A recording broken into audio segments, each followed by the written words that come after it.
Recording to the cloud. All right. So thank you again for joining us. We just want to take a brief moment to introduce all of your CTPD state support team consultants from around the state. In Region 1 up in Northwest Ohio, we have Lisa Height, myself, Matt Marino here in Region 2. We have Bob Ross in Region 3, Dr. Crystal Brisky in Region 4, Jody Glazer in Region 5, Dr. Ray Blevins in Region 6, Julie Frankel, Region 7, Stacia Kashchek in Region 8, Taylor Schwake in Region 9, Carrie Hunter, Region 10, Radisha Young-Willingham in Region 11, Cindy Miller in Region 12, Melissa Salazzo, Region 13. If you're interested and you live in the southeastern part of the state and you want a job, we have an open position in Region 14 and 15. And last but not least, Beth Duffy, who will be retiring at the end of this year. So if you want to throw her congratulations, a clap. She's been an awesome person to work with for the past however many months, 10 months we've been here so far this year. So send your congratulations to Beth this morning. And then our lovely friends for the Ohio Department of Education Workforce, we have Amy Szymanski, the Secondary Transition and Workforce Development Consultant in the Office for Exceptional Children. We have Chelsea Canterbury, the Educational Program Specialist for JTC, CBI, and middle school programs with the Office of Career Technical Education. We have Carrie Calzo from the Ohio Transition Support Partnership Project, their coordinator. Brenna Bartlett, the Assistant Administrator for the Office of Career and Technical Education. And I'm going to let Chelsea take it away to talk about the Equity for Each grant.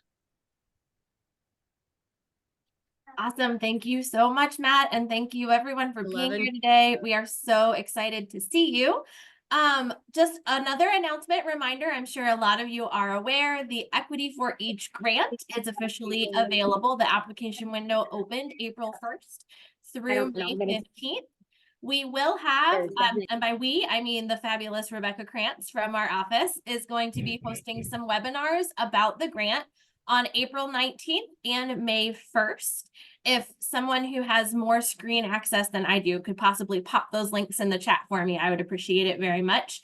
The grants can range from $25,000 to $200,000. So it's an amazing opportunity to either expand or improve some of your efforts to continue to serve special population groups. For our purposes, that also includes students with disabilities, and closing some sort of equity gap. In all of your data that you can look at in the Secure Data Center, in your report cards, you may find that students with disabilities have some gaps in performance or gaps in some of the indicators that we're looking at across the state and across the nation. So here's where we are. Want to make sure that we can raise that performance level for all students, but specifically close that gap so that all students have the same opportunities and outcomes. So that's what the Equity for Each grant is all about. There's also a little PDF, some slides on tips for effective grant writing. Brenna Bartlett and Becky Krantz put together a presentation for the OCTA conference, and they threw those slides up on the website as a resource for everyone. Things that we look for in the department as we're scoring grants, truly the ability of organizations to read the question and understand it. Also, please know that you can reach out for assistance and ask questions at any point. So feel free to reach out to anyone in our office and we can get you the answer that you need in filling out the Equity for Each grant application. And then next slide for Matt, unless you have something to add. Awesome. And I've got one more thing to talk about today. So again, these amazing CTPD consultants at the state support teams that support you and support students with disabilities in accessing quality programming also have the ability to help you make important connections so that we can get problem solved, T's crossed, I's dotted, but also so that we can do this work of continuous improvement and making things better for our students. So a couple things to think about. First is there are also the Office of CTE Not only do we have program specialists that are assigned to each program, which is usually how people think of us, there are also consultants assigned to every single school in the state of Ohio, and you can find who your assigned consultant is through this link on the Office of CTE contacts page. That includes community schools, that includes career centers, that includes comprehensive high schools, whether you're small, medium, or large. You have an assigned specialist that is ready to assist you with any and all things related to career tech, or to find you the resources that you need or the contacts that you need to make that stuff happen. In addition, in part of our regional networks of support is our Tech Prep regional centers. There are 6 of them all around the state, and those fabulous individuals are not just the CTE 26 people. They also host fabulous professional developments throughout the year. They help with program design, which is going to be so important as we continue to expand career tech across the state. They can assist with work-based learning and also those important post-secondary and business connections that you might need to make those opportunities possible and to make sure that our programs are relevant to the needs of our student and the needs of industry. Other important things for all of the people on this call to take note of and to be aware of: there are awesome resources available on our Secondary Transition and Workforce Development webpage that is through the Department of Education and Workforce. It has everything from the age-appropriate transition assessment library to training modules to different resources around continuous improvement and compliance. So many different resources available on that page. If you've not checked it out recently, I would definitely encourage you to take a look at that link. And then lastly, we have fabulous partners at Ocali. Ocali Lifespan Transition Center, one of the many centers that operate out of their office, have a number of fabulous resources that may speak to the needs of our students with needs across the spectrum, across the board. One of the things to highlight is their What Works for Work series about preparing students to enter the workforce as they go through secondary transition. And also a lot of the work that they do focuses around navigating agency support. How do we help students in transition to become aware of and to become self-advocates? How do we help families become advocates for their children in navigating all of the different available agency resources that are available for them around the state? Some fabulous resources here. We are all on the same team and ready to do what's best for our students with disabilities as they transition out of the high school environment and be successful as a result of CTE. So thank you again, everybody, and Matt for being our MC today. And I look forward to hopefully connecting with some of you soon. All right. Well, thank you, Chelsea, for all that great information and those great resources there, and also the great opportunity with the equity for each grant. So what I want to take us to now, all right, we want to see if we have any volunteers who would like to share any great successes or stories from this year. Maybe anything from starting a new program, maybe a program starting next year, or maybe a relationship with a stakeholder that brought tremendous benefit to your district. A win is a win, no matter how big. So feel free to come off mute, put it in the chat, so we can hear all the great things that have happened this year around the state. And I will use my wait time here. Let's see what we get.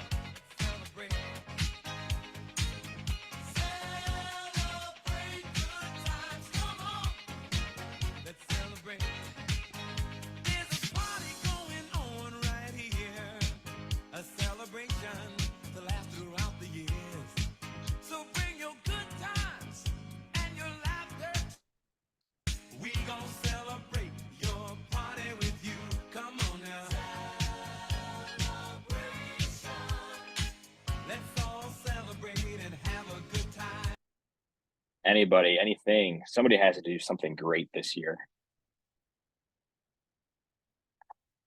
Thank you, Chelsea. Every SST region has their own CTPD consultant.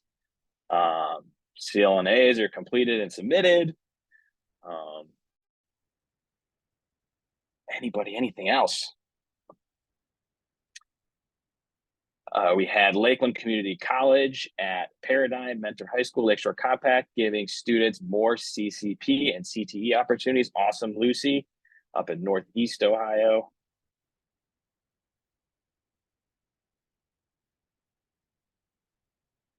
Great job. We got about 2 minutes, so maybe you got 2 minutes to share anything great. Lisa had a great UDL session yesterday, great collaboration between a culinary and cybersecurity teacher. Jody, it was sunny. We had a great showing and sharing of promising practices at our session yesterday, if you all joined us for that. Oh, Tracy, 7 people apply for IS position. Yeah, we know they're hard to come by. Awesome. We had success in assisting youth in obtaining industry recognized credentials and the OMJ readiness seal. Thank you, Jewel. Casey, Pathfinder Career Academy, our CTE programs launching this fall. Awesome. Wishing you all the luck. Matt Cola is super proud of Ohio College Career Tech Prep podcast. Man, that's a tongue twister, for offering bite-sized formal PD for CTE. The podcast is available on Spotify, Amazon Podcasts, and our Northeast region TEHC Prep website. I will say I've listened to a few of your episodes. Awesome stuff that Matt provides. Jody also loves it. And Julie, we are all here, upright, breathing. Technologies allows us to have 95 people together on this April morning. And hopefully it doesn't storm, which it might up here. So hopefully the sun pops out, but it looks very cloudy. Pina, our teachers, also participated in the podcast with Region 8 on co-teaching, also on Spotify. A lot of podcasting going on. 8 with 8, I think it's called, Stacia over there with SST 8. Thank you, Tina. SST 13 and 10 had over 1,100 students earn credentials, including Leadership Excellence, Yellow Belt, Green Belt, as a collaboration for transition. Awesome stuff, Melissa. All right, man, they just popped up. Just gotta wait a minute or two, and they come. So, thank you guys for all of that and sharing all of your celebrations and the good things that have happened throughout the great state of Ohio. All right, so let's move into our first topic for today, and Jody Glazer is going to introduce our speakers. Thank you, Matt. I would say you're doing a great job as the backup to the MC. The music was a nice little touch. Bob's a little jelly belly. I'm sitting right next to him over here. So thank you, everyone. Actually, there's a fallacy here on this slide. You know, we are excited to have the Ohio Literacy Specialists present to us. I'm really excited because I think we hear a lot about literacy, really mainly focused at the elementary. And I've been working with some of the Ohio literacy folks on a little presentation because it's coming to a high school near you very soon. So actually, Suzanne is going to take over for us here today because, you know, life happens, so they're flexible. So she's going to share some interesting information as well as some contacts and resources for all of us. So Suzanne, you should be able to share your screen and take it away. Awesome. Thank you. All right. And we can all see that okay? Yes. A thumbs up. Perfect. Well, thank you so much for having me this morning. Sorry you don't get Jennifer or Kelsey. You get, surprise, Suzanne Koheiser instead. But so great to hear all of the celebrations happening in all of your different regions and the podcasting and things like that.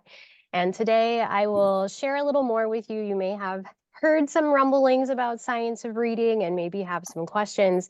And so my presentation today will be just covering a little bit about the science of reading PD and expectations and all of those things.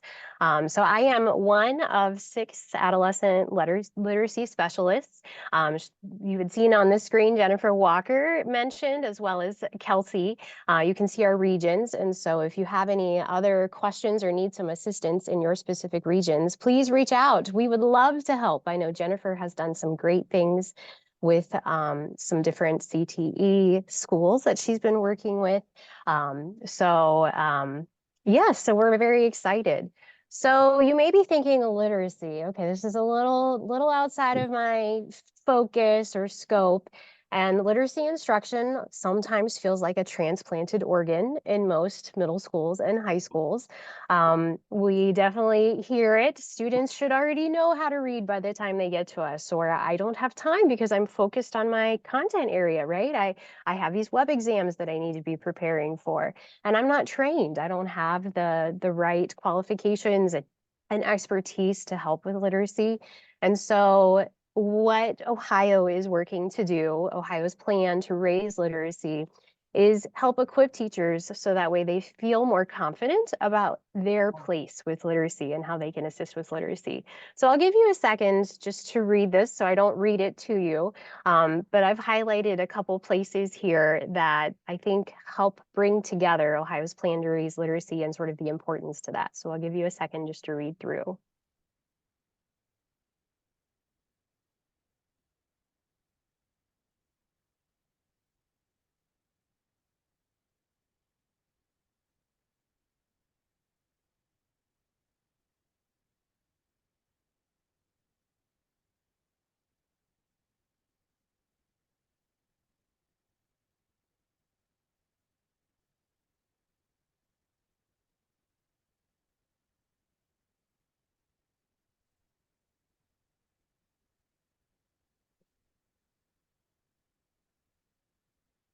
So a few takeaways. We know literacy is that foundation and it's part of every single area. So the vocabulary that you use in your classes, that's literacy.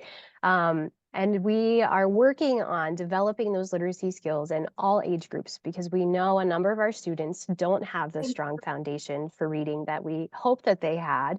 And so it's through our work with vocabulary and our approaches that we have in our own content areas of focus that we can help support those students. And so that's the big picture perspective. We're all working together. We're unified in our efforts to support literacy and raise literacy achievement because our numbers unfortunately tell us that that is an area of struggle that we have for our students. So how do we do this? Well, informed teachers are our best assurance against reading failure. We know we have students who graduate every year who are not proficient readers. So how do we fix that? Well, we help equip our teachers. So that way we all understand our in to literacy. And programs are very helpful, but programs don't teach. You all teach every day. And so this is where we're going with this whole science of reading. So what is science of reading? What is this professional development?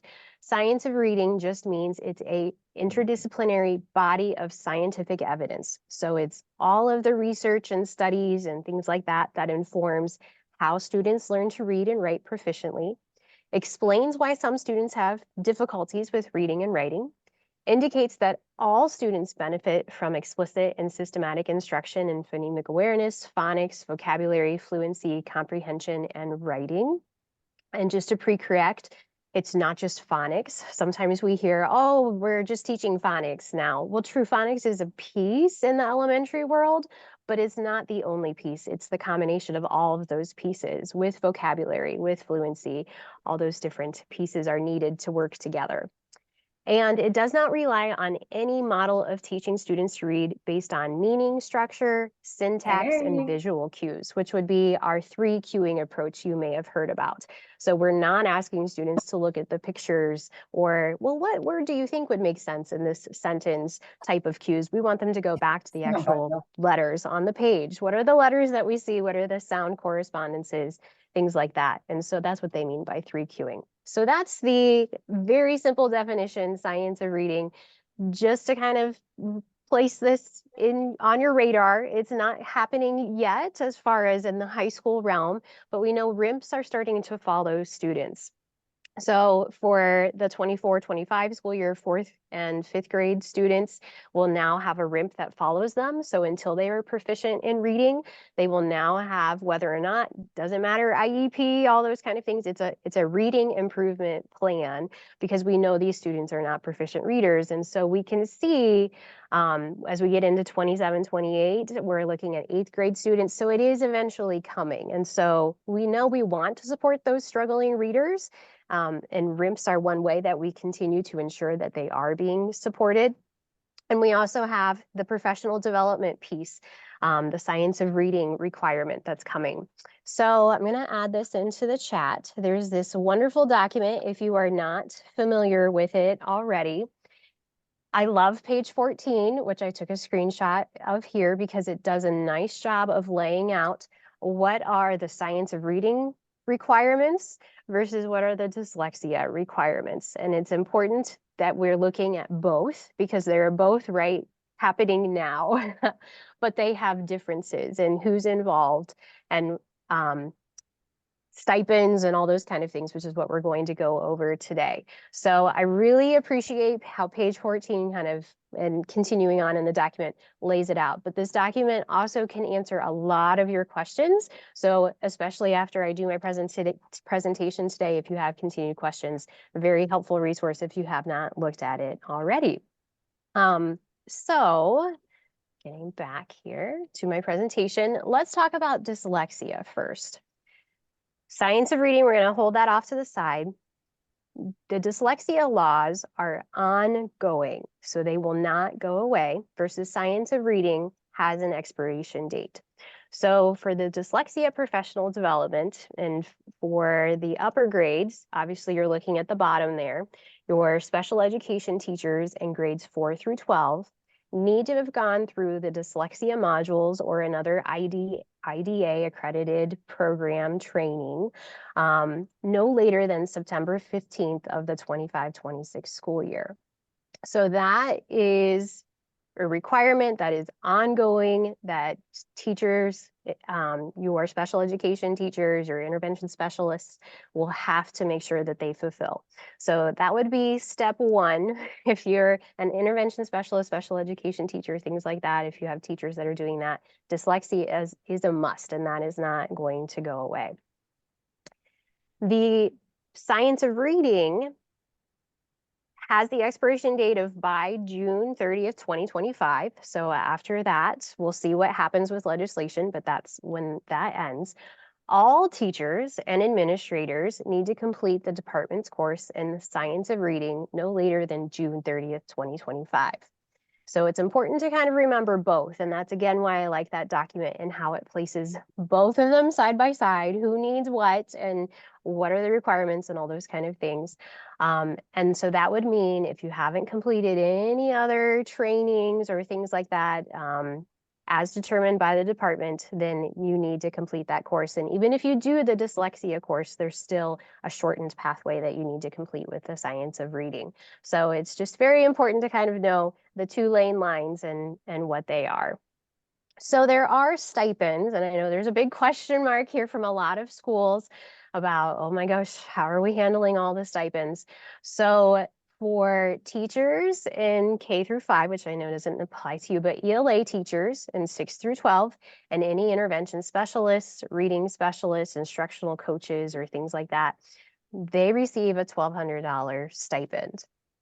If you are taking the shortened pathway, and we'll talk about what the pathways are here in a second. So if you're a teacher in any other content area other than English language arts in 6 through 12, or you're not an intervention specialist, you get a $400 stipend for completing the science of reading.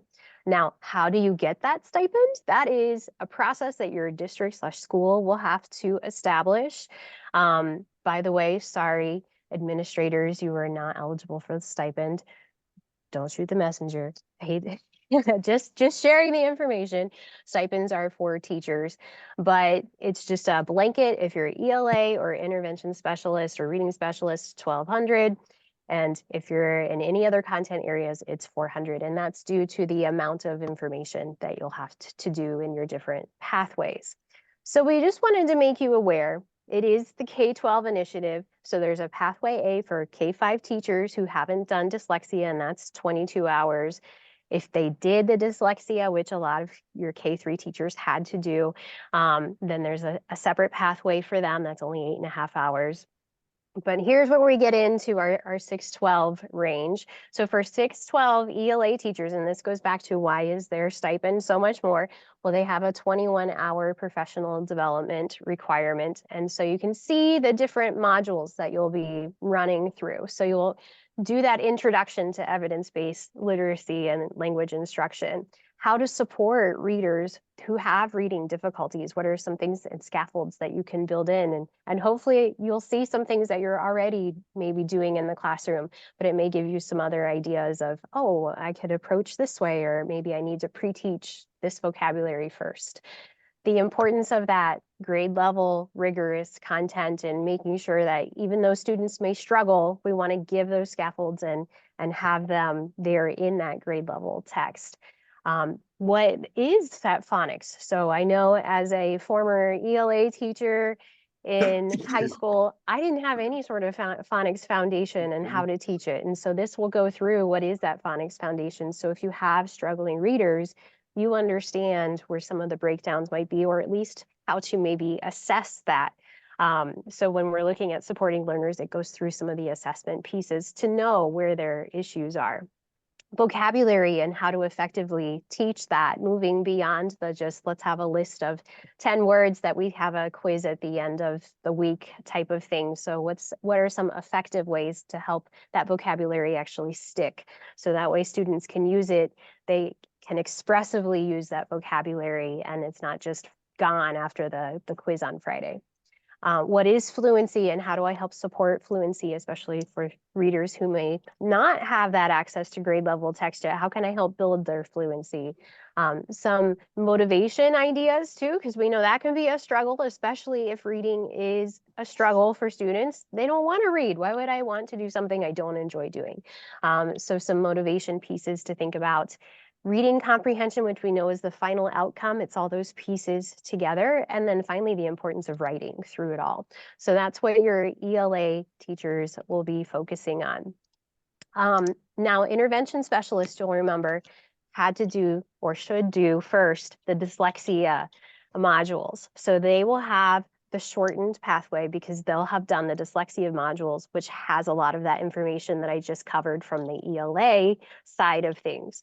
So because of that, they have this shortened version, this 9-hour version that they'll take on top of the dyslexia modules. So they'll just be looking at reading comprehension and writing, which isn't as prominent in the dyslexia modules, as well as the introduction to evidence-based language and literacy instruction. But again, intervention specialists are still eligible for the full 1,200 stipend, even though they have that abbreviated pathway, because they know first they'll be doing the dyslexia piece that we have on top of it. And that's just the blanket that they included. All intervention specialists have that.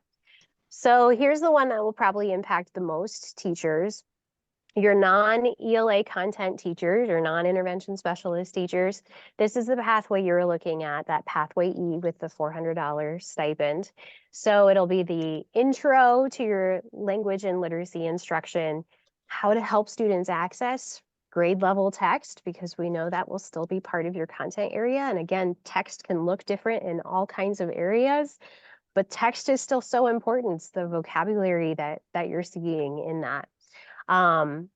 Reading comprehension and motivation. So those are your pieces. You could also, if you wanted to add in, there's some optional things like vocabulary, if you felt like that was really helpful for maybe your teachers to look at too, since that obviously is something that applies to all content areas. That would be your pathway for your non-ELA content teachers and the amount of time that you're looking at with that.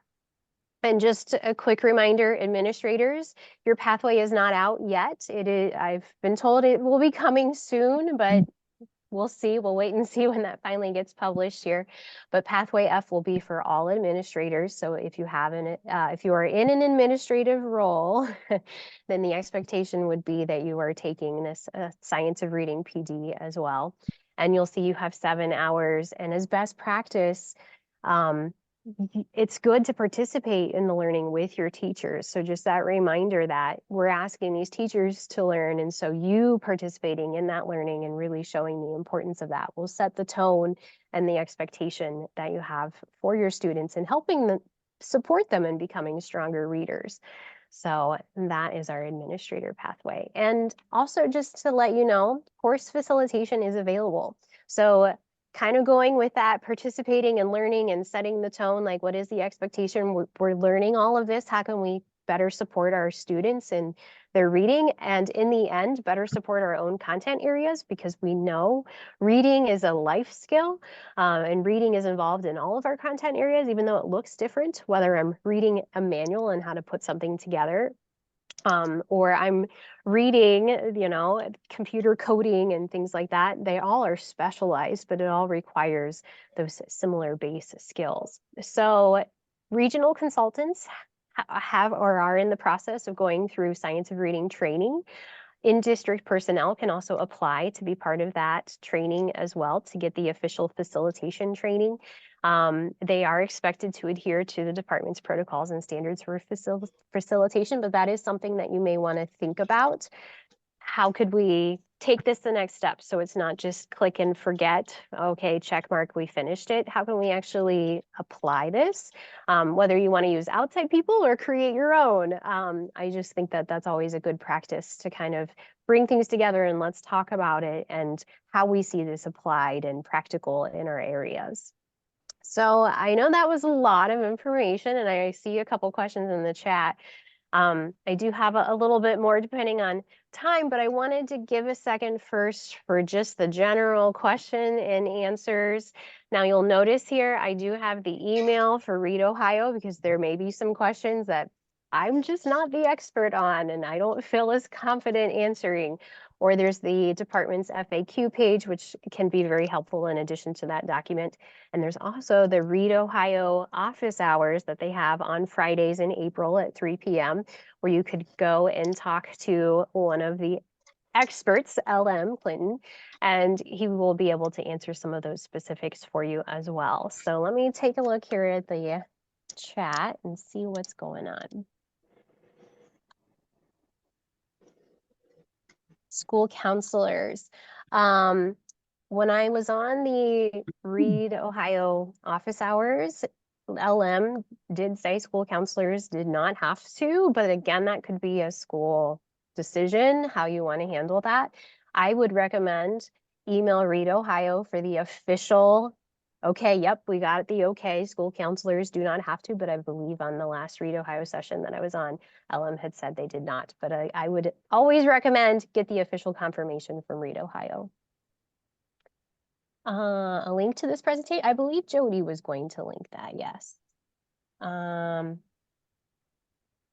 So as long as they've completed the trainings that are the IDA accredited, so the question is if an intervention specialist has already completed Orton Gillingham training, do they need to complete dyslexia?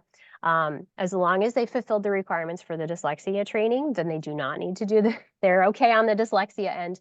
They'll still have the science of reading end. But yes, they did a blanket intervention specialist and ELA teachers get the 1200. So that's the blanket 1200. It doesn't matter which you needed to do. As long as you're doing SOR something, you get that 1200. I think that's it. Any other questions? Anybody want to jump on and ask? Hi, Suzanne. It's Terrell from Region 9, and I did have a question that you may or may not be able to answer. So our career centers, some of them have what they call special education coordinators and or BOCES for an old term, but people still use that. So under the dyslexia, I'm going to understand the science of reading requirement, but are they required to do the dyslexia modules? And where do they fall in the mix?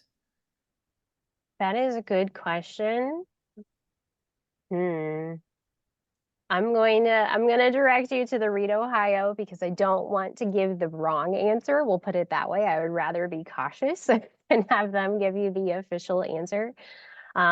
So I'm gonna not guess. I'm gonna let Read Ohio officially answer that one. Thank you. Appreciate that because I'm thinking that's probably a question that several people on this call have about where do they fall. One is fulfill supply. 1, 2, 1, 6, 7.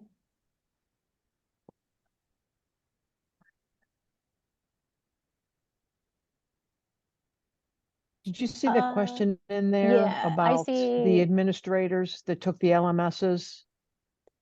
I was just looking at Tiffany's question as an admin Perfect. and school psychologist. So she did the MC Orton training. So again, like you would need to look.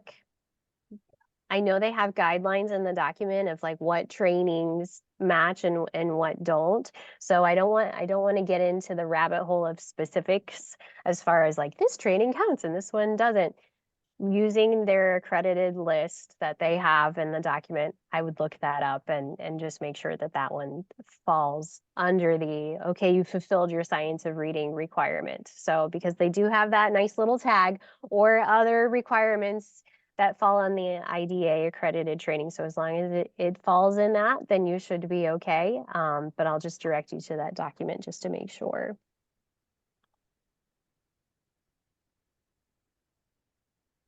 Oh, looks like someone answered. Chrissy answered, our VOSEs need to complete the training since they have an IS license and work with students. So thank you, Chrissy, for answering that.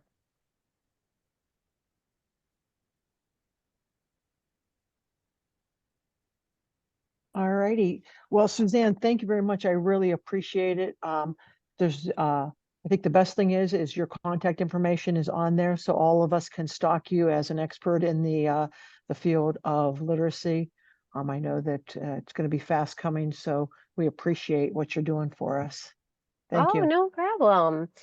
Just that reminder, it takes courage and skill to move a school forward, and people are accustomed to just sometimes closing the door, and it's the way I've always done it. And so part of the reason for this training is to broaden those horizons a little bit. How can we all support those readers and help them become more proficient readers so we're not just passing them on? And so sometimes that can mean getting people to change their beliefs, which can sometimes be kind of tough to do. And so we know that that's a tough charge, but especially as leaders and admin leading that charge, you can make a huge difference in your students' lives and in their literacy achievement. So thank you for all of the hard work that you do, and thank you for the opportunity to share today. Awesome. Thank you for joining us this morning, Suzanne. I know that you guys also have a conflict going on with literacy, so I appreciate you getting a pass out of the starting of your session to come join and share your information with all of us. As we kind of wrap up, I thought, as I listened to some of the literacy information you shared both today and some of the things that we heard yesterday, just kind of like the reflection for all of us as we move forward, kind of charting some unknown waters is like, how might we utilize and leverage these literacy specialists to impact our outcomes for all students? I think that we would all agree that our technical manuals have a lot of really high-end, vocabulary as well as some, critical thinking. So, at the end of the day, if each reader was a little stronger, what might the outcome? So I wonder, like, is this able to impact, the entire continuum of our students? And two is I think, as we're just finishing up, I think somebody put in there about the CLNA. I know a lot of us are in the midst of our Perkins improvement plans and things like that, but like, does our attainment data, does it support the need for us to start focusing on some of our vulnerable populations or subpopulations? Is it students with disabilities? Is it our, a subgroup of those populations that we really need to target? I think, and then moving forward is once you identify it, let's stop looking at the data and let's start impacting the data. And then, I think, we have our literacy specialists. I think now is the challenge, like how can we leverage their expertise? I've been hearing and listening about science of reading, the dyslexia, Scarborough's rope, but I'm by far the expert. So I'm sure that there are many folks both on this meeting as well as in the high school classrooms that are like, this is outside of my area expertise. I need somebody to help me move forward. Not that I don't want to impact students, but I'm not sure what the next step is. So, hopefully as we all gain a little bit more information and capacity with the science of reading modules, we can, look back and start calling on our adolescent literacy specialists to help us out, show us the direction. So I appreciate everyone's time there. And I know that yesterday, I think, we've referenced it, but we had some folks on and there's a website that's live, but there were some components of people that are doing some literacy initiatives, piloting some really solid, promising practices, and they're on that website. So I appreciate it. If anyone out there really wants to open up their mic and just reflect on any of those questions, I welcome that.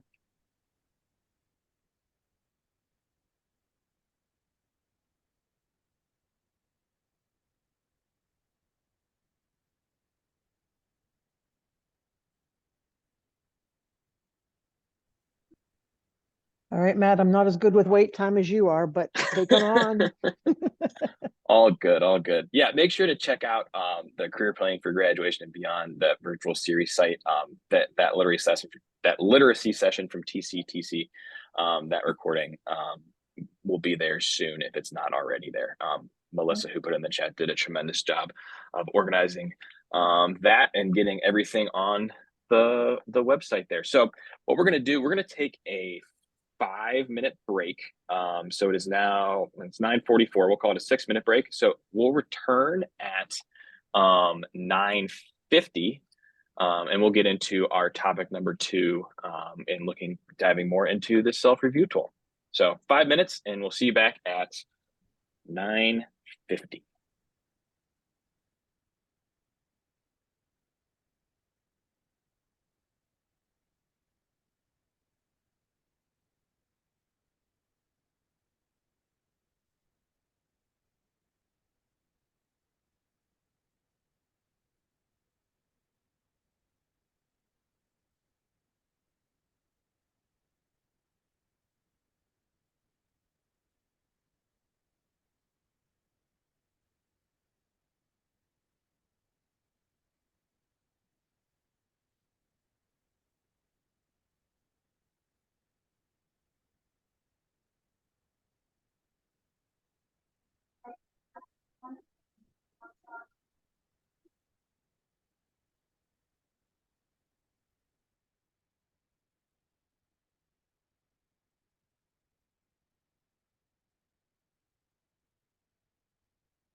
All right, it is 9:50. So we are going to continue moving into our second topic. And this one is on the self-review tool. I'm sure you guys have heard us discuss this tool in past sessions. So I'm going to let Lisa Height from Region 1 and Terrell Schwake from Regional 9 talk about another part of this tool and also connecting it to OEC and IDEA monitoring. So you two can take it away. All right, well, good morning. As Matt said, we have covered in our previous sessions this year with you, our statewide special ed sessions. The parts of the self-review, there are actually 4 parts. So it's recruitment, and then it's kind of like placement. The third is provisions of special education, and the fourth is professional development or continuous improvement. So back in November at our session, I showed you this activity. And this was an activity where it's kind of like a think and sort. What are all the recruitment activities that you do? And then taking those and placing them by your stakeholders. And it really gave you a really good picture of maybe which important stakeholders might be missing information about career tech education, right? So that's one of the really cool things about the CTE self-review that we can do with you, is just to help you to see maybe some gap areas and then make plans to improve performance, whether that's student performance or system performance, right? So this was the activity that we covered in November. It was about recruitment. And there, if you need to go back and see those, they are in the Padlet. So you can see directions on kind of how to do that activity with your staff, or of course, any of your SST, CTPD consultants are happy to help you with that activity. Learn how to do the And then in February, we talked about that application selection and placement. And this activity helped you to see, it was just like a random draw for one of the comprehensives that I have worked with this year, random draw of their IEPs, and then kind of looking at those IEPs to say, are their goals aligned to their program enrollment?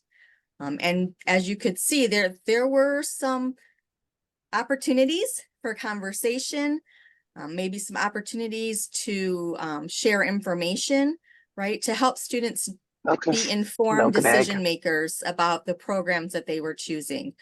So this kind of activity can really lead you to see who you might need to talk to, right? What information you might need to provide, whether it's to parents or students or intervention specialists, whether at your partner school or within your own setting. This was a really good activity. And I do know that after this activity, we had a couple of schools reach out to their CTPD consultants and say, hey, we should sit down and do this. So I think this is a good one for you to start thinking about, maybe for a summer project when your admin team is still on staff, doing this to see if there's a gap area, maybe that you might have, I like to think of it as getting the right kid in the right program for the right reason, right? We all want to be successful, and we certainly are likely to have more success when we have the right student in the right program for the right reason. So today we are looking at the provisions of special education services. I kind of like to think of this one as, we recruit and then they apply and are accepted. What do we do when we get them there, right? So once they're in our building, in our programs, how are we supporting their success? So in the provisions of special education services, these are 2 questions that kind of stand out to me. How do you ensure individual student needs are met within academic and career tech courses? And how do you support staff in the delivery of instruction? So we know that teachers matter, right? So do our instructors, academic, career tech, do they have strong evidence-based practices in their tool belts to help our students be successful in their courses? Matt, if you go to the next page. And in that self-review tool that we have a list of, after that question about the teachers, we have a list of like, have you considered these evidence-based practices? So universal design for learning, positive behaviors intervention supports, multi-tier system of support, accommodations and modifications. I kind of think of that one as not just within an IS atmosphere, but in all classrooms. Do your staff know how to make accommodations and modifications when needed? Behavior management, social emotional learning, co-teaching, understanding characteristics of specific disability categories. Your ISs know, but does your teaching staff know?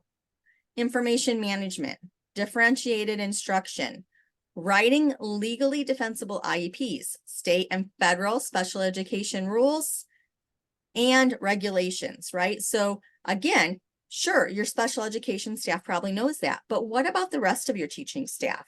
What about your school counselors? What about your school social worker?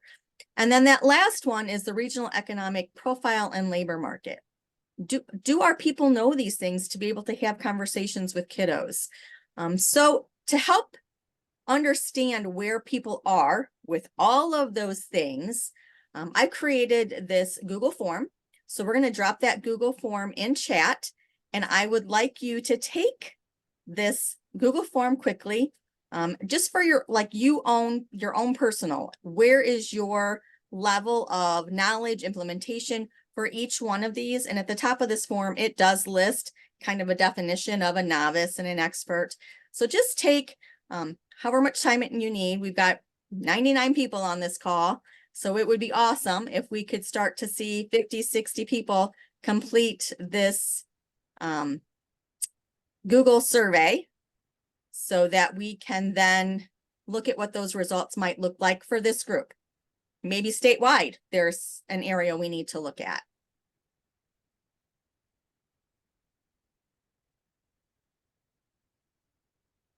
We'll just give you a few minutes to go through and take that survey.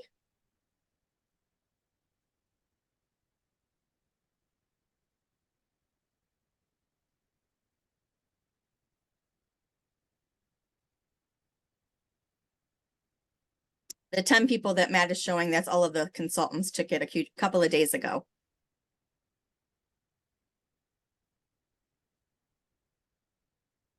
Just use Matt's wait time and wait till we get hopefully 50 people. There we go. People are starting to complete it.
Okay, well, we'll let people finish up. I'm going to start kind of looking at these with you.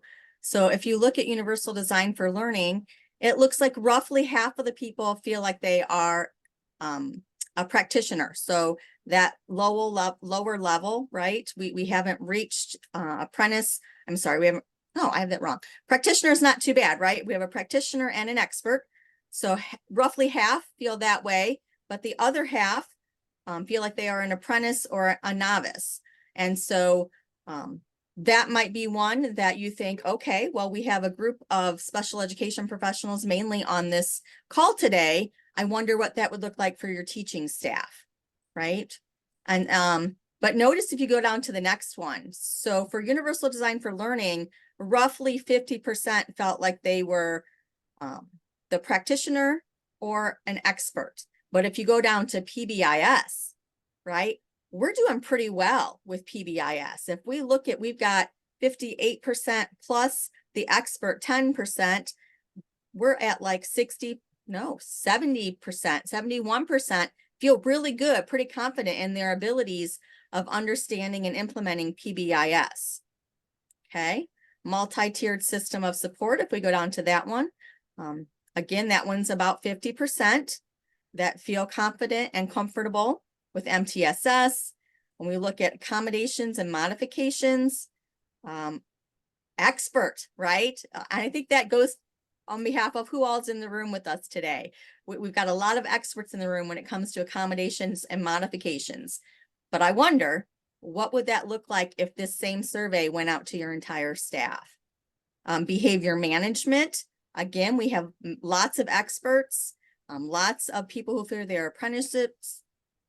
Social emotional learning, again, more than half. These are looking really good. Co-teaching, if we can scan down to that one. Again, with experts and apprentices, doing really well. Disability characteristics, experts, right? And that's kind of the one I predicted with those categories. Knowing who's in the room with us today, it's very different. But what would this look like for your entire staff? And how could that information benefit them in supporting students? Information management. I see a lot of experts and practitioners again. This one, I think, if I were to give to an entire staff, I would clarify what information management was for here. I mean, that is that data tracking. It's, are you using data to make decisions? Are you using your secure data site? Are you looking at your web exam data? And how are you using that data to make informed decisions about next steps? Differentiated instruction. Again, a lot of people, experts and practitioners. Writing legally defensible IEPs, looking really good in this area. But then on the last one, scan down. When we look at that labor market, right, 41% feel they are an apprentice. We haven't had a lot with that. So maybe if I were to say, you know, I'm looking at this as you are all my staff, then I would say, I think we need to focus on that a little more. I think maybe we need to talk more about labor market and what's going on locally for us and what we should be talking to our kids about, helping them to connect the skills that they are learning with what's available out there for them in the community for employment or for additional training once they leave us.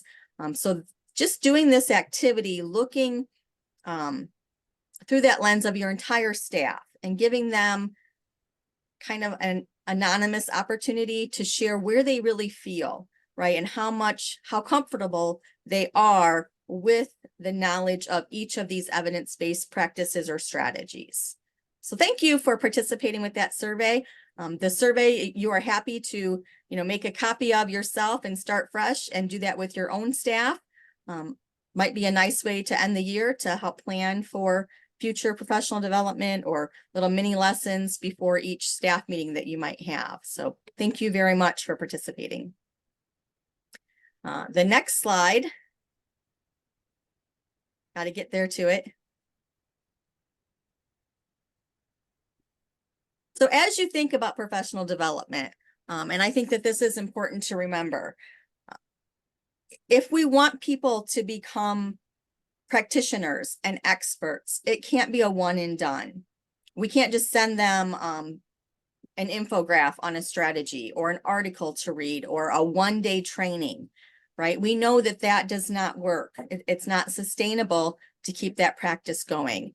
And so ESSA has these characteristics of high quality professional development. And there is a link here that I have included for you at the top in case you're like, where do we get this from? So this is where the information comes from. But to have high quality professional development, PD that's going to last and that you will see teachers using, it needs to be sustained, right? Taking place over an extended period of time, typically 4 or more days of training. Intensive, right? So if we're going to focus on a discrete concept, right, we wouldn't do UDL and labor market. We're going to focus on UDL and we're going to do this 4 trainings over the course of a year, over the course of 2 years. But we want to keep going back to this one discrete practice so that we get good at it. And there should be 14 or more hours for that one competency. Collaborative, right? Involving multiple educators. Mutual exchange of ideas. The goal is to improve student learning, right? And so if we're just one person getting one thing, like I'm going to go watch this webinar, great. But I might do better if I'm watching this webinar with 3 people and then talking about it and sharing ideas for implementation, right? It's that exchange, just like an evidence-based practice. We know that class discussions that are guided class discussions have a high effect size. That's the same for teachers that are students, right? We have to give them time to process and share with others to generate ideas. And then it should be job embedded, right? Part of their ongoing regular work. So as your teachers complete this literacy training, how will you help them to embed that into their classrooms, right? Not just, okay, we're going to get this training and it's done. If we really want to see impact, then we have to take that content and embed it into our classrooms and our labs. And then data-driven. The activity that we just did could help you to determine the need for something, right? So whatever professional development that you are providing is hopefully based on data that told you there was a need. And maybe you looked at multiple sources of data to understand that, right? To say, okay, well, we can't just look at one thing because maybe that wasn't a good measure.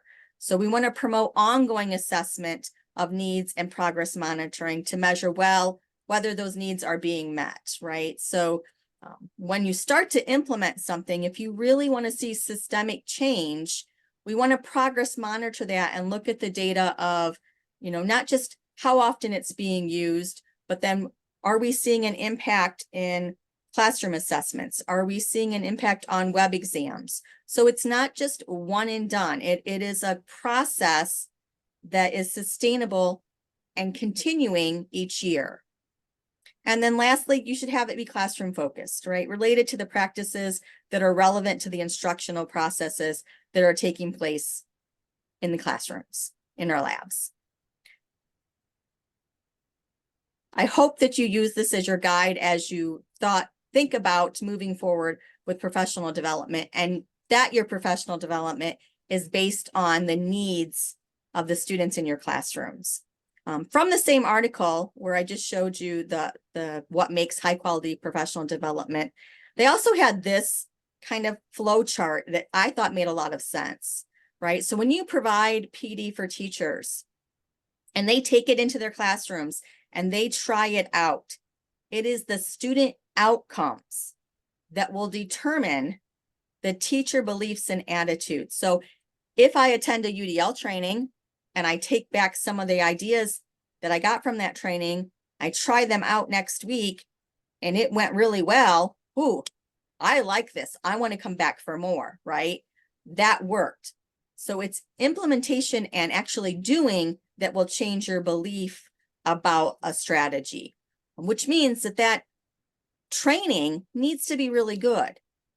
That training needs to have been validated with data, that training has to be more than a 1 hour after school session or a 1 day at the end of the school year, and we don't get to implement it until we come back in the fall, right? So when we're looking at really making change to support our students, especially our students with disabilities, we have to have good, high quality professional development so that we can see this happen. Next one. And as you're working through all that, you might want to consider, right, this 5-step process. So if you decide that we are going to implement UDL, Universal Design for Learning, and I think EHOVI may be considering that for next year. So as you look at that, we've decided on Universal Design for Learning, and we're making a really good plan going back to those, what makes high quality professional development for implementation. We're going to have our 4 sessions. we have a checklist of what are our look fors, and the teachers know what those look fors are when you're looking for seeing evidence of universal design for learning in classrooms and labs. And once we've given a lot of good training to our staff and they're implementing it, we're going to monitor that implementation. We're going to look at data. At the end of the year, then we'll examine, see if we think that had impact. We'll reflect and adjust, right? We don't just throw the baby out with the bathwater if it doesn't seem to be working. When we have evidence-based strategies that have been researched, meta research, hundreds of research projects that say there's high impact, then we know maybe we need to tweak this more. Maybe we need more training. Maybe we need to see who's doing it really well and share out some of those good practices, right? And keep that cycle going. So it's really a commitment. You know, I know one career center, when they start thinking about adding something new, it's a 3-year, like we are going to dedicate 3 good years and do no additional other things, but focus on this one evidence-based strategy to make sure that we do it really well before we add something else to the teacher's plate. And when we go back to that self-review process, Matt, go back 1 page. Sorry. There are in our self-review tool, there are some questions to help you think about that professional development implementation, you know, and continuous improvement. So not only providing the professional development, but what kind of improvement system do you have in place? Traditional schools, they typically have teacher-based teams, building leadership teams.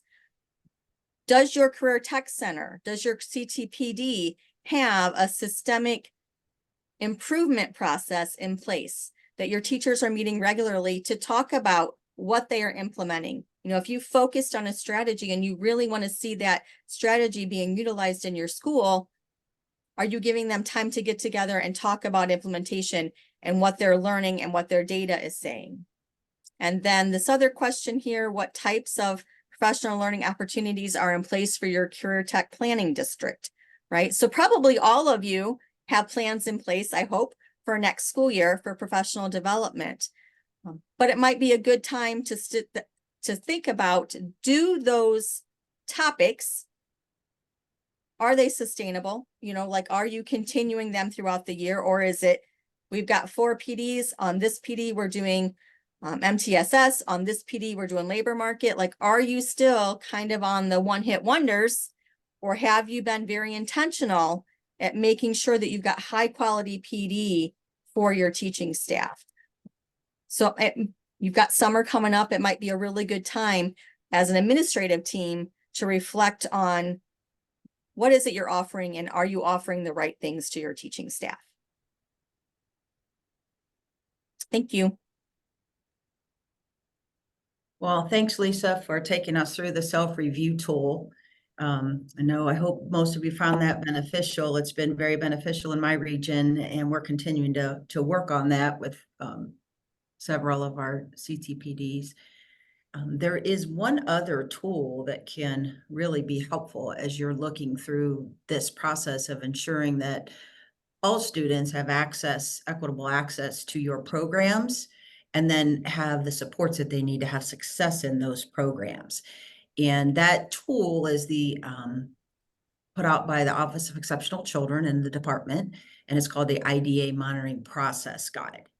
In that guide, and I know we might think of this as, oh my gosh, I don't want to look at that guide because it does have some implications, but this actually is a really great tool for districts and or career centers that are not under review, and it can be a great support to help you in that self-review process to determine what our needs are around professional development, around special education services, around creating those communication guides with our associate or home districts, and then prioritizing those needs and helping us get that focus that Lisa talked about, that 3-year focus, 2-year focus, whatever it is. So Matt, if you would go ahead and open up that guide for us. And in this tool, there is reflective questions. It's actually a needs assessment, another needs assessment, which you're all familiar with. but it's called the Special Education Needs Assessment for Career Tech Programs, or for career tech education. And this just goes a little bit deeper into the questions that you would be looking at through your CLNA, your Comprehensive Local Needs Assessment, and through the self-review tool that Lisa has been sharing with us throughout our series this year. And you can see that it's divided into topics. You can choose to go through all the topics. You can choose to just look at the topics that you want to focus on. But again, it helps you to go a little bit deeper. It really points out data pieces that you should be looking at when you're trying to make these decisions for our strategic planning, in our continuous improvement process. So the first piece there is the application and enrollment. And that's really focuses on your relationships with your associate districts. So what are we doing before the students even come to our CTPDs? And I know some of us use this phrase, do we have the right students in the right programs for the right reasons? And especially for students with disabilities, that starts back before when they're turning 14 and that transition plan is being created in the IEP. And then for all kids, that graduation plan that starts in the 9th grade. Some kids, that success plan that might start in the 6th grade, right? So how are we looking at that and ensuring that when the kids get to us, they are in there because they want to be there, they've been prepared to be in there, their families are aware, and how are we supporting our associate home districts so that they have the knowledge that they need to help students and families make those appropriate decisions. Then we have that communication plan. Again, that's really focusing on that collaboration process. Do we have our processes in writing so everyone is clear on what happens? How do kids get considered and then be accepted into our programs, and then the supports and services that they're going to receive when they're there. Then the next section is internal monitoring and the special education process. Lisa touched on that in her survey about, do we have, legally defensible IEPs? Are all of our records compliant according to the Office of Exceptional Children and to IDEA? So there's some questions in there about that. Do you have a team? Are you reviewing records? And then it also goes to least restrictive environment and placement as we're looking at those records. We can keep going, Matt, thanks. Program completion, that's that exit outcome data that we're all collecting. Career Techs have been doing it, forever at requirement. Now we're required for all students to collect that data. And that's really looking at your subpopulation. So even not just students with disabilities, but what are the outcomes for our kids? Are we really using that data to then change some practices or improve on practices that we have for that equitable access? The next couple columns, graduation, post-secondary, you're looking at. We can keep going, Matt, thanks. There's some questions about alternate assessment. Some of you do have students that participate in alternate assessment in your programs. How about the biggies, behavior, restraints, inclusion, and discipline? And we know that really becomes an issue of where communication is critical between the associate districts and your CTPDs. What are our policies and practices? How are we working together to meet the needs of our students? Do we have this in writing so it is very clear? If then, kind of those if then statements. If this happens, then this is going to happen. So I love the questions, especially under the discipline piece. And then the last thing I wanted to point out, if we go just a little bit further, Matt, is the perception surveys. So Lisa shared a great tool that everyone can use about polling your staff about professional development. But these perception surveys are included in the guide. And you have the ability to choose the questions that you want to ask. If you're not in the monitoring process, you can choose if you want to be proactive. And there are surveys in there for all of your stakeholder groups. So for administration, for teaching staff, for families, and for students. And we know many of you probably are doing that through your PBIS frameworks, but you could also use these questions. You could add to, I know we have several districts that have used these questions to add to what they're already using, to supplement, to get that focus on students with disabilities. So love that this is something that's already created that you can have access to. And I think that's it. Inclusive leadership, the last thing is just the inclusive leadership piece, and that would get to that Ohio improvement process or that strategic planning, that systemic improvement. So that gets you some questions there to be thinking about. How are we approaching systemic improvement? And is everybody, do we have shared leadership in our career centers and our career tech programs? Okay, Matt. Now, those are a lot of questions. Again, you get to select, right? So if you're using this tool proactively, you get to select. And then the next thing the department does is actually gives you a tool where you can record your answers and then prioritize what your CTPD would like to work on, what areas. And then what we've done in some of our CTPDs is I've actually turned this into a Google Doc.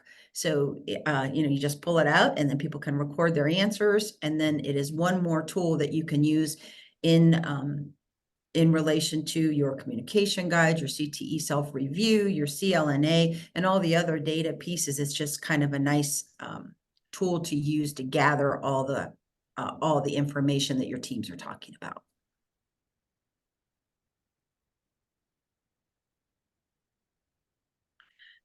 Matt, we can probably go back to the slides.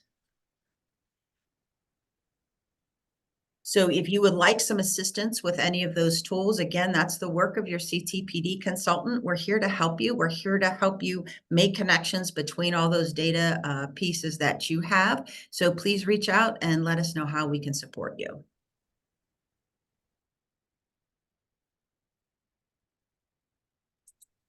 So just some reflection questions that we have thought of that might go along with what Terrell and I have just shared with you. When would be a good time to have your staff complete an evidence-based strategy survey?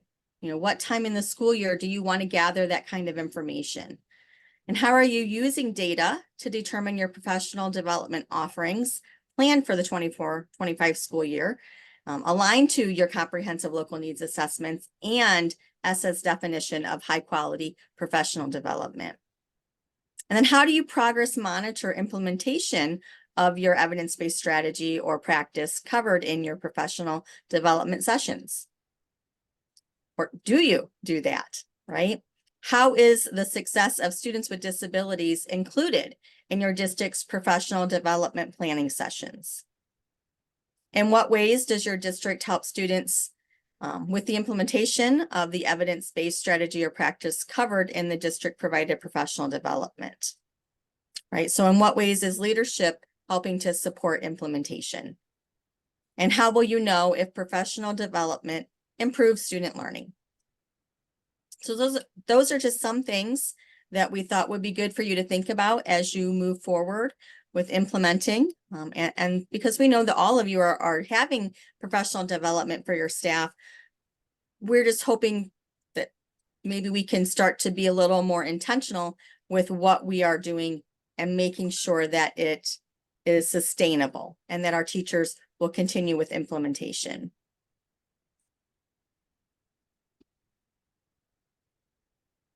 As we've said a couple of times, your CTPD consultants, and there are several of us in the state now. Originally, there were 5 and then 8, and now we're up to 15. So we are here to help you, right? If you want to look at the self-review process, serving students with disabilities in career tech ed, those things that I have covered with you this year, we can do that. We can help you when looking at your special population of students with disabilities in relation to CLNA, in relation to Perkins 5, right? So we can help you with equitable practices, with coaching, helping you look at data, helping you plan for PD. We are here to support you.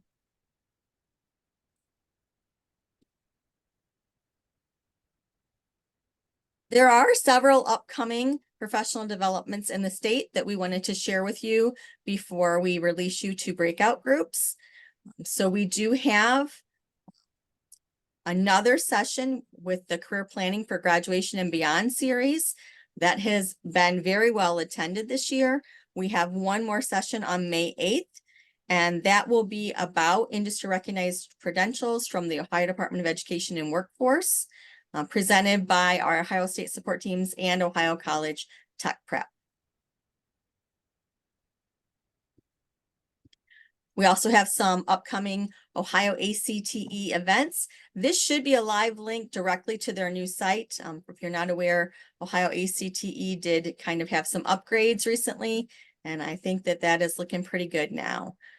We do have the Academics and Instruction Common Ground monthly meeting taking place today at 9 a.m. So that's a duplicate.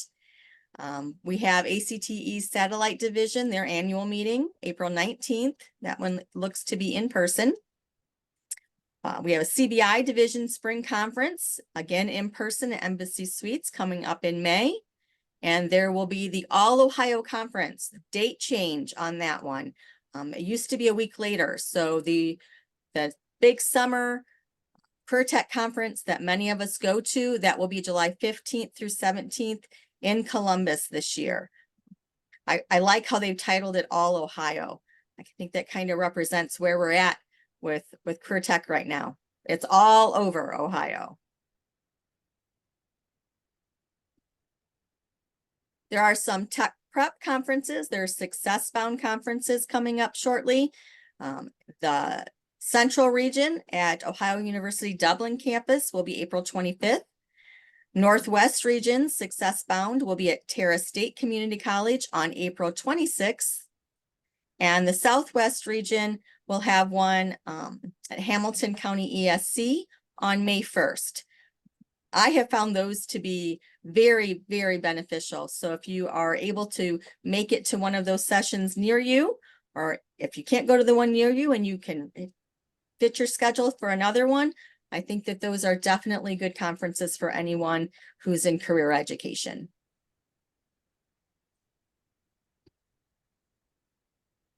And then we wanted to share this out with you, the Gen Z Virtual Career Fair. This, I think, is a new event, but it's definitely for your students or maybe even some of your recently passed graduates, right? We have a Gen Z Virtual Career Fair, and that is May 8th from 2 to 6 p.m.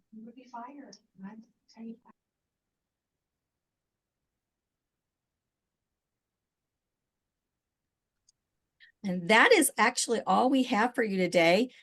We ended a little bit earlier, but that's great because it gives you a lot more time to go into your breakout rooms today.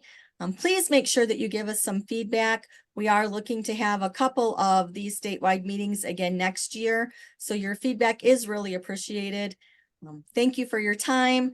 I know we put links to the chat for you today. Make sure you're taking a look at those resources and extra links that we have provided for you. Turning it back over to Matt. Great. Thank you, Lisa and Terrell. And if one of my colleagues could throw the feedback link into the chat, I can't copy and paste it from anywhere while I'm in this presentation, but thank you, Jody. I appreciate it.